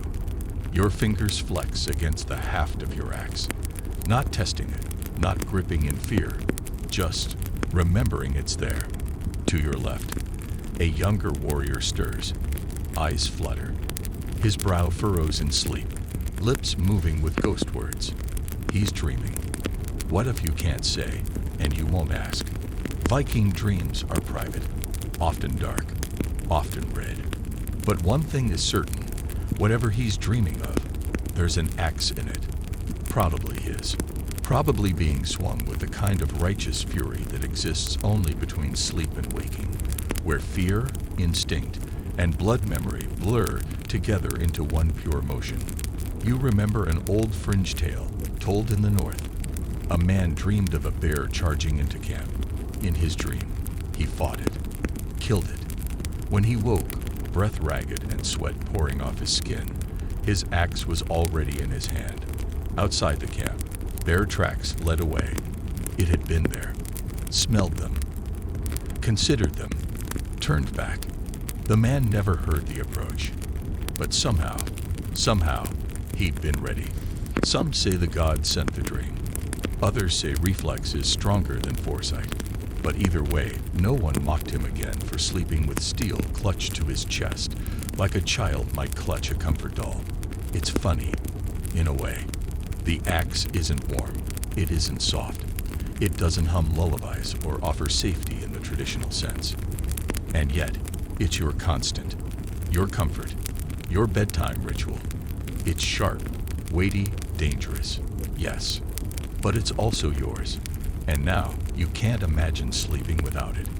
Even when you return home, when the ship is docked, when the mead flows freely and your boots sit drying beside the hearth, even then, you'll keep the axe near, Not in your arms, maybe, but within reach, on the wall, behind the door, beneath the bed. Because somewhere deep inside, there's a whisper that says, if you don't, something bad will happen.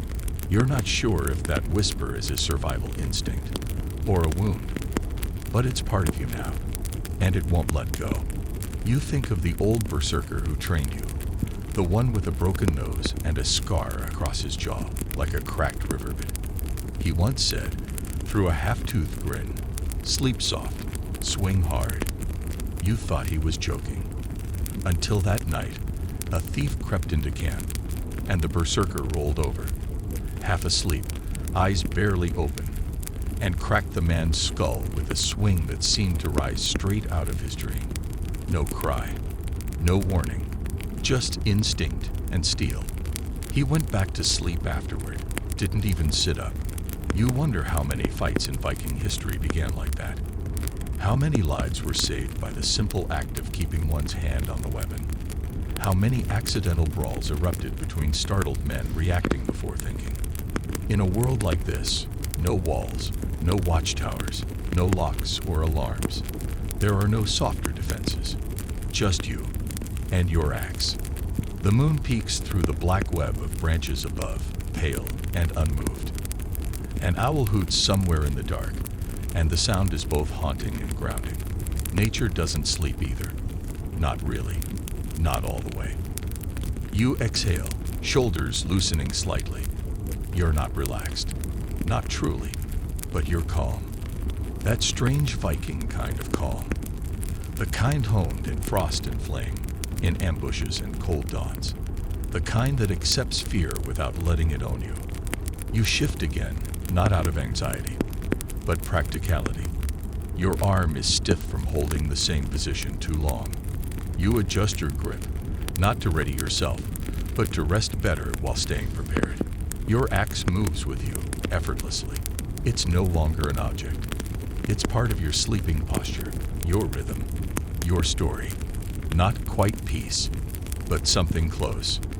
You let your eyes close again, not because you believe you're safe, but because sleep for a Viking isn't surrender. It's patience. It's watching the night from the inside of a dream. It's readiness disguised as rest. And so, as the forest murmurs and the sky rolls clouds over the pale moon like a blanket, you begin to drift. Not fully, not foolishly, but just enough. Still holding the axe. Always. Because for men like you, safety isn't the absence of danger. It's the presence of steel. Chapter 10. The longship rocks gently beneath you, its movement steady but alive, like the slow breathing of some enormous beast. The timbers creak with memory, every groan echoing raids, crossings, storms endured. It's not just a vessel. It's a companion, a witness, a grave for some, and a cradle for others. You shift, drawing your cloak tighter against the salt-tinged chill. Your back protests, stiff from the planks, but you don't complain. Complaints don't float, and neither does weakness. Instead, you press your thumb again to the leather-bound haft of your axe, letting its texture ground you. It's worn in all the right places, by you. Polished not with oil, but with time, sweat, and urgency. There's a smooth dip where your fingers settle naturally, and a nick in the shaft from the skirmish in the fjord 3 winters ago. You know every inch. Could find it in a blindfold, in darkness, in a dream. A gust stirs the fog, peeling it back in thin ribbons, and the sea begins to reveal itself like a sleeping god rolling in its bed. Flat water, smooth horizon, no sails in sight. And still, you don't relax. Because calm in this world is never permanent. It's a trick of the gods, or worse, a trap laid by men who know your kind are lulled by beauty. You hear the quiet murmur of the others rising now, not a word above necessity. Viking mornings are not greeted with song or idle chatter. They come with tightened belts, checked rigging, sharpened blades. You glimpse Bjorn crouched near the prow, muttering to his blade in that half-superstitious way he always does. Rune-etched, they say, his grandfather's axe, blessed by a seer. cursed by an enemy? Both, maybe. You once laughed at the idea of blessing weapons. You don't anymore. Not after the frozen crossing, when only those with carved steel made it to shore with their minds intact. They say some blades drink the fear of their wielder and give back only resolve, that the gods can taste courage better when it drips down steel. Superstition, maybe. But on this boat, on this sea, it doesn't matter. If belief keeps your hand steady, it's as real as the cold wind biting through your cloak. You stretch, slowly, quietly. Your muscles protest. You haven't had true sleep in days, just those shallow dips into half-consciousness, where the body rests but the mind keeps pacing in circles. You don't remember your last dream, or maybe you do, and you've buried it beneath waking. You glance again toward the bow. The mist parts just enough to show the outline of the coast. Land, maybe, or just a trick of the light. Either way, the moment sharpens something inside you. There's always the chance of conflict at landfall. Rival raiders, angry locals, creatures of myth and superstition that dwell near the water's edge, according to old tales. Your axe shifts slightly in your grasp, like it heard you thinking. This is why you don't let it go. Even now, even here, because there's no room for delay, no luxury of later. Out here, you're both hunter and hunted. A second lost to reach for your weapon is a second you might not get back. You think of old Rold, may the gods carry his spirit swift. He used to say the sea doesn't forgive the second reach. He meant the moment when you sleep just a bit too deep, or tie your weapon just a bit too far. He died on a beach not 2 days from home. His axe was in his satchel. That second reach cost him his throat. The memory settles like a stone in your chest. So no, you don't sleep without the axe. You sleep beside it, hand on it. Asleep, but still aligned to its weight. Still balanced. It's more than survival now. It's identity. To let it go, even for a few hours, would be like removing your name from your own mouth. You sit up slowly, blinking against the soft gray of the morning. The crew moves in practiced silence. The sails remain tied for now. Wards are readied, but not yet dipped. There's an understanding in the air, the kind that doesn't need to be said aloud. Today could change everything. And that's always the case when land approaches. You glance over at young Elric, barely 16, his first voyage. He's sleeping, but his hand curls loosely around the axe at his waist. You smile faintly. He'll be fine. He's already learned the most important rule. Never be caught unarmed. Not in dreams. Not in fog. Not in life. You reach for your water skin. Sip, then lean back again. You don't expect more rest, but your body insists on trying. The sea has a way of cradling you, even when you don't trust it. So you lie back, head against your bundled cloak, fingers still wrapped around the haft. The wood is cold now, damp, but familiar.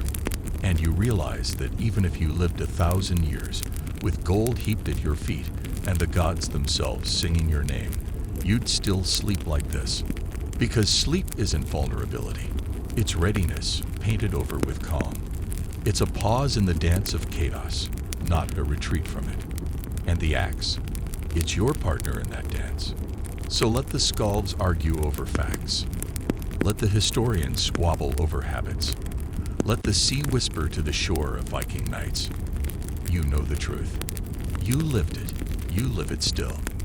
And when your breath finally evens, and the lull of the water pulls you back into shallow rest, the axe does not leave your grasp. Not until death pries it from your palm. And even then, you hope to meet the afterlife still holding it. Just in case. Because to sleep Viking is to never sleep fully. And to wake Viking is to wake ready. Chapter 11. The morning sun filters through dense mist as you trudge along the forest path, your axe slung over your shoulder, but never out of reach. The ground beneath your boots is damp with dew, and the scent of pine mingles with the earthy aroma of moss and fallen leaves. Even as the day breaks, the woods feel alive, whispering secrets you've long since learned to heed. Today's journey is more than just travel. It's a reminder of why you keep your axe close, even when sleep calls you deeper than the frost into the night. The forest, for all its beauty, is a place of constant watchfulness. Not just for the wolves or bears, but for something less tangible. The unseen eyes of rival clans, wandering outlaws, or worse, the spirits that old tales warn can inhabit these ancient trees. You don't necessarily believe in those spirits, but after enough nights around the fire, you start to respect their stories. Fear isn't always rational. Sometimes it's survival instinct dressed in myth. You adjust your grip on your axe, its familiar weight comforting. It's not just a tool for battle or woodcutting. It's your constant companion in a world where danger could be a shadow, a rustle, or a whisper. Historians still debate how much the supernatural influenced Viking behavior, especially in matters of war and defense. Some argue that tales of trolls, spirits, and curses were mostly propaganda or entertainment, while others believe these beliefs genuinely shaped Viking actions, making them cautious, ritualistic, and sometimes unpredictable. Whatever the truth, you can't deny that the stories have saved more than a few lives, yours included.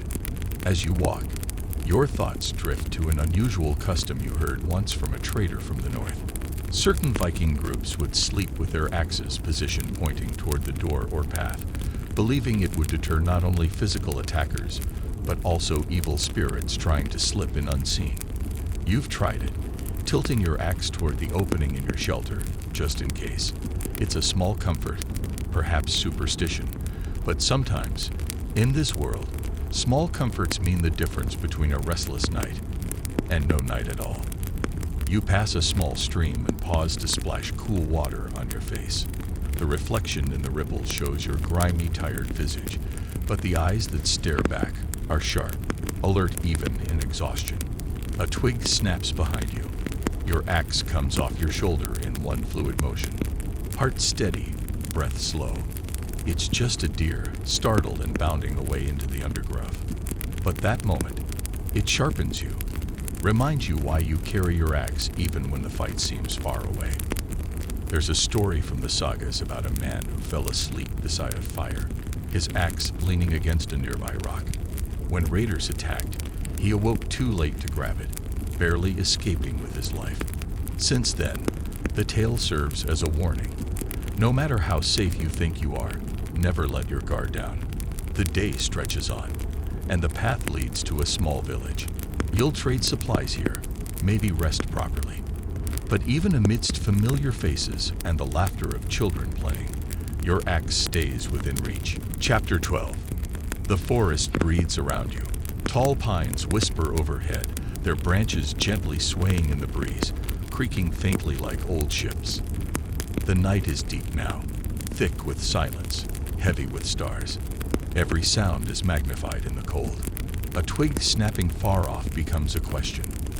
The rustle of leaves might be the wind, or not.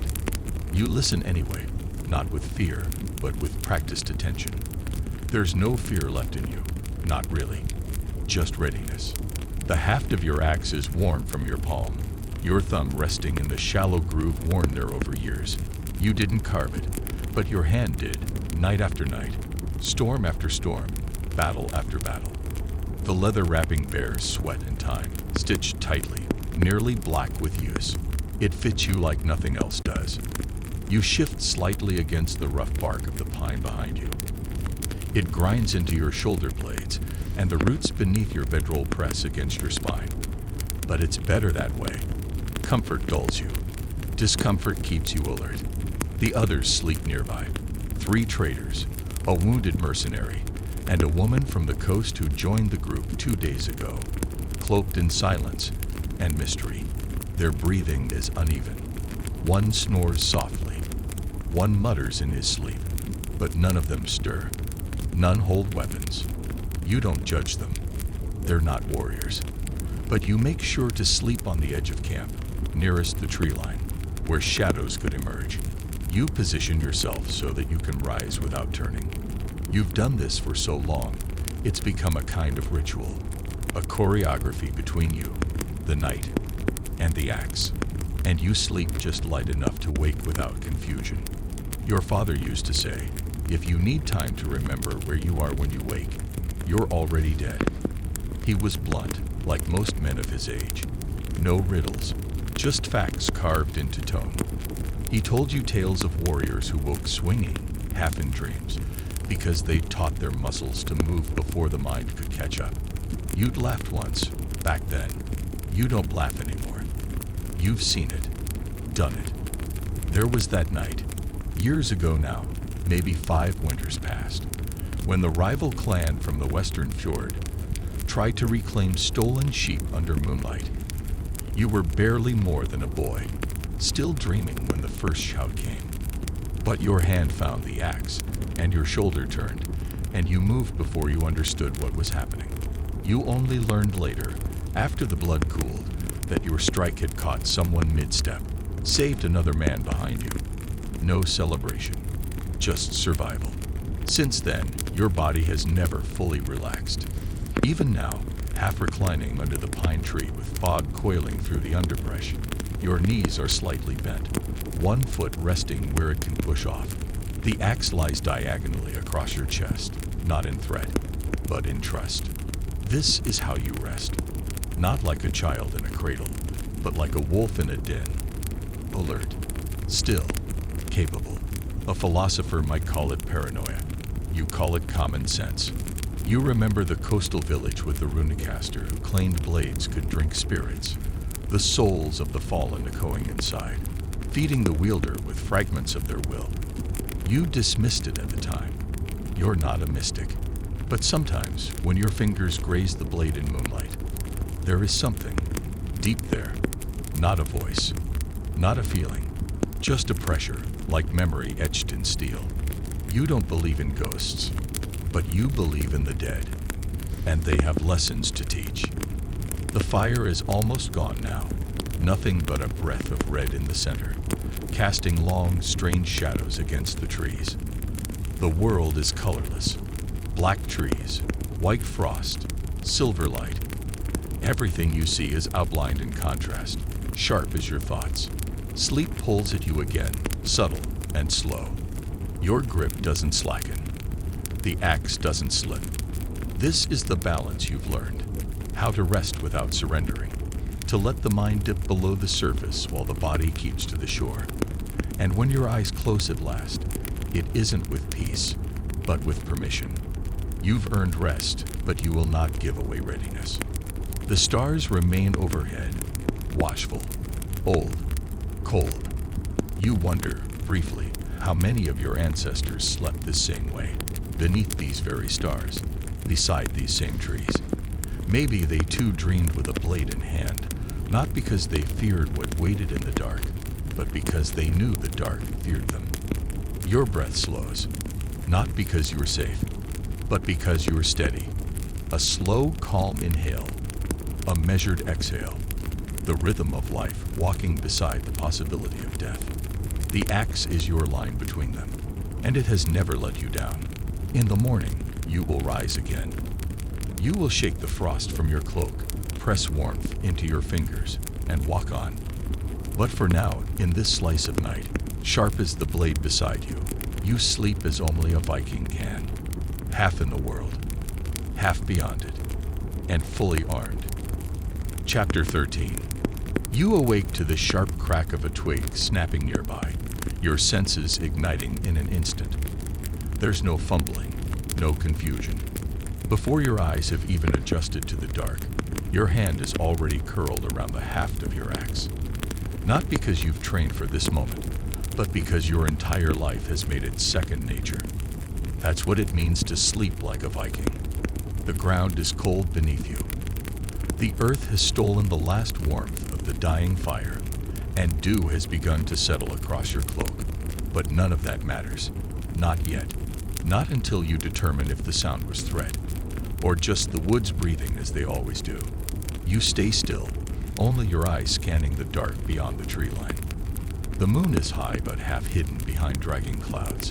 What light does slip through scatters across the branches, making every leaf a flickering distraction. The woods are silent again, too silent. You inhale slowly, letting the chill air sharpen your focus. Your heartbeat doesn't race. It thuds with quiet force, like a distant war drum, not in fear, but readiness. The axe in your hand feels heavier than it did earlier, not in burden, but in purpose. You don't hold it like a tool. You hold it like memory, like bloodline. This is your tether to control in a world that promises nothing. A world where sleeping unarmed is not brave, but blind. You remember your uncle's warning from when you were a boy. Trust no sleep you enter empty-handed. He used to keep his axe under the bed, blade peeking out just enough to catch the light of the hearth. You once asked why. He didn't answer.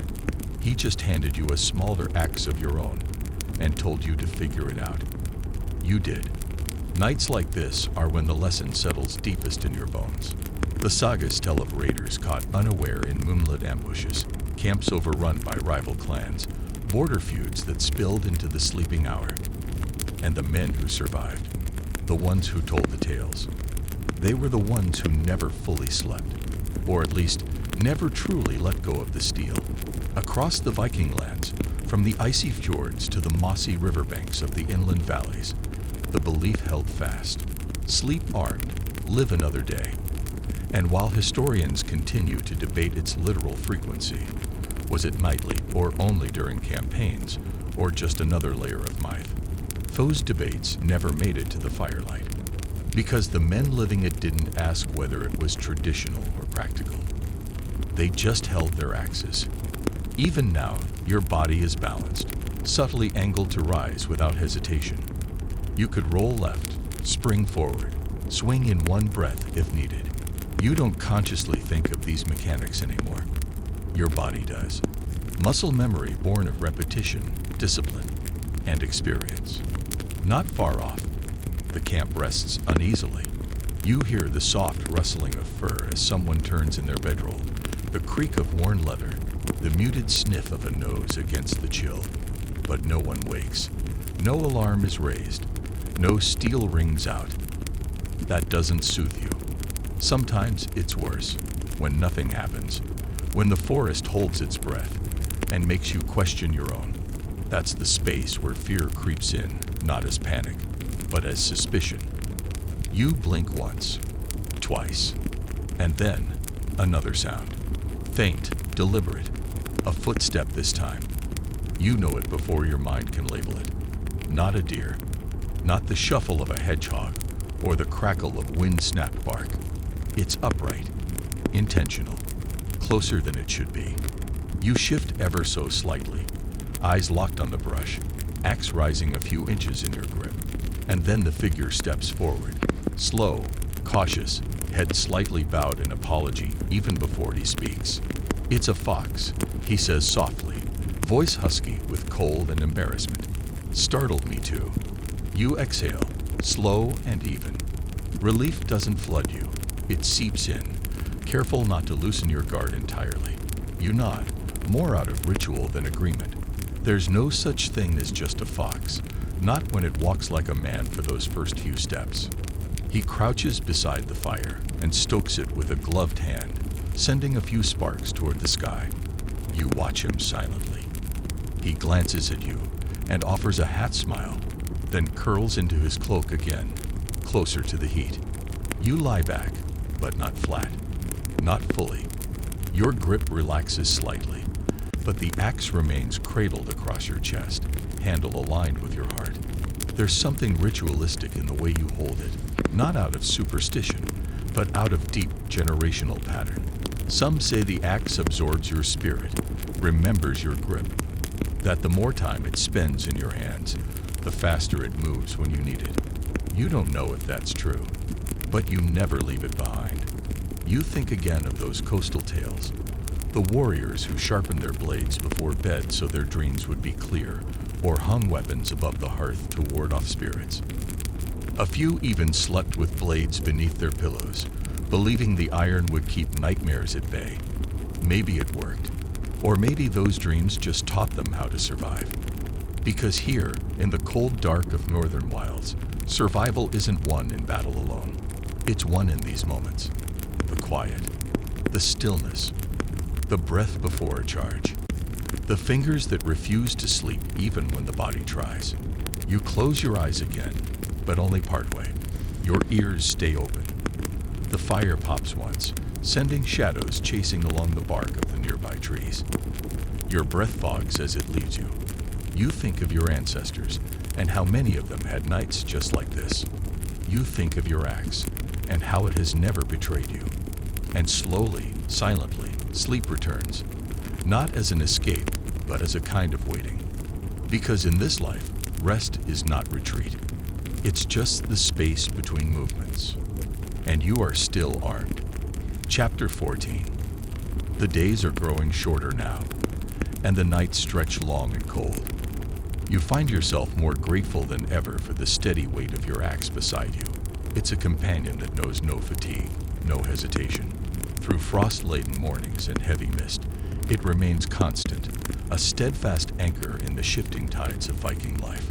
Tonight, you camp near the edge of a vast moor, the horizon blurring where earth meets sky. The fire crackles faintly, struggling against a chill that seeps deep into your bones. Around you, your warband settles, their weary bodies nesting into furs and blankets, but their eyes keep scanning, watching the darkness. You lie down, feeling the coarse fabric of your cloak brush your cheek. Your axe is in your grasp, blade pointed toward the ground, but close enough to rise at a moment's notice.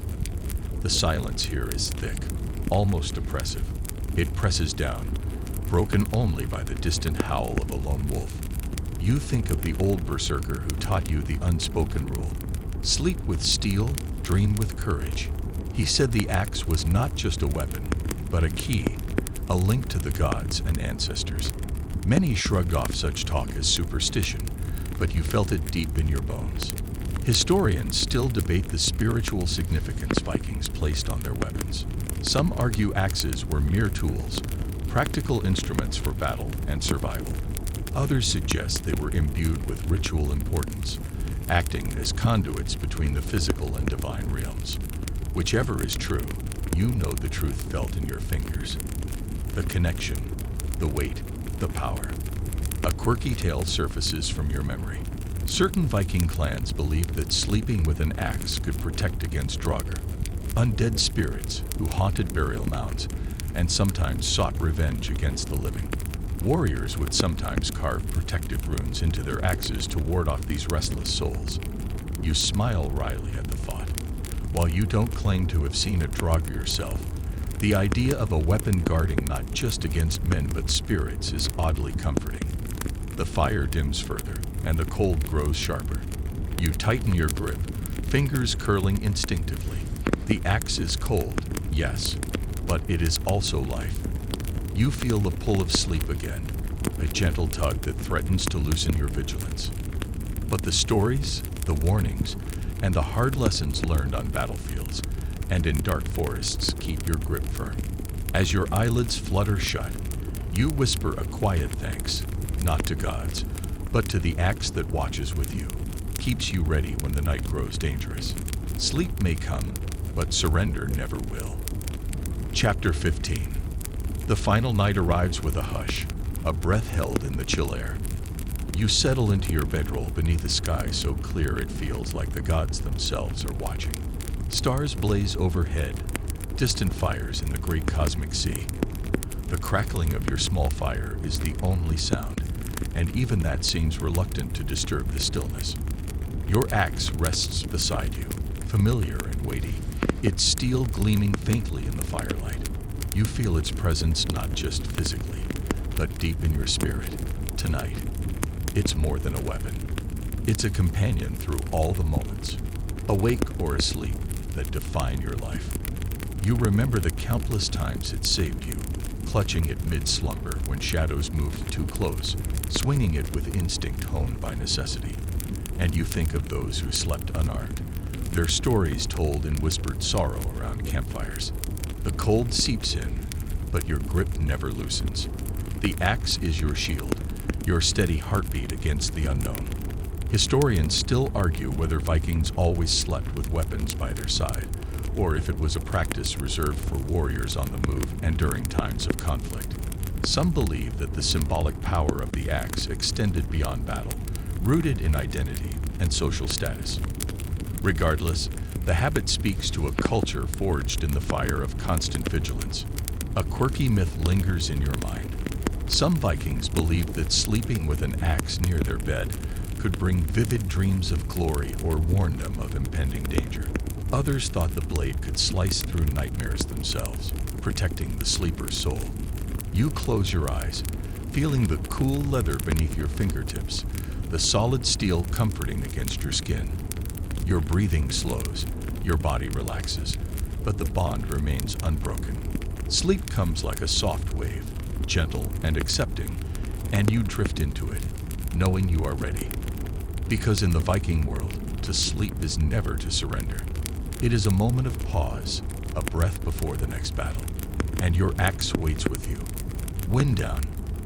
Now, as the night deepens and your eyelids grow heavy, let yourself drift gently into the quiet embrace of rest.